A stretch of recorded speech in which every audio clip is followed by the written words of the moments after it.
Ish presidenti i Francës, Nicolas Sarkozy, del përballë drejtësisë këtë herë në gjykatën e apelit në Paris, në një nga proceset më të bujshme politike dhe gjyqësore të viteve të fundit në vend.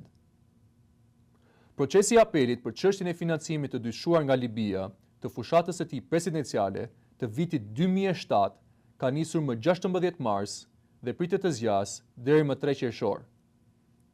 Në shtator të vitit 2025, Sarkozy u shpall fajtor nga gjykata e shkallës së parë dhe u dënua me 5 vite burg, një gjob prej 100.000 eurosh dhe ndalim për të ushtruar funksione publike për 5 vite.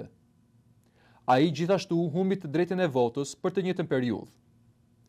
Ish kreu i shtetit kaloi 20 ditë në burgun La Santé Prison në Paris, përpara se të lirohej nga paraburgimi në nëntor të vitit 2025.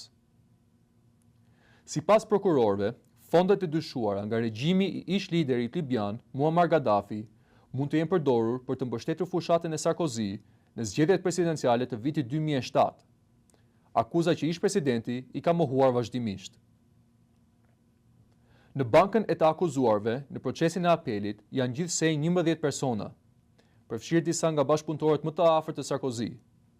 Ndërta, ish ministri dhe këshilltari i tij i ngushtë, Claude Gont, i dënuar me 6 vite burg, si dhe ish ministri Brice Hortefeux. Në çështje janë përfshirë gjithashtu ndërmjetës, financier dhe biznesmen të ndyshuar për rol në transferimin e fondeve.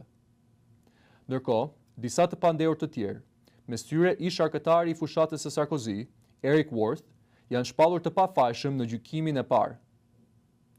Procesi i apelit pritet të hedhë më shumë dritë mbi një nga skandalet më të mëdha politike në Francë, ndërsa vendimi përfundimtar mund të ketë pasoja të rëndësishme për figurën dhe trashëgiminë politike të ish presidentit francez.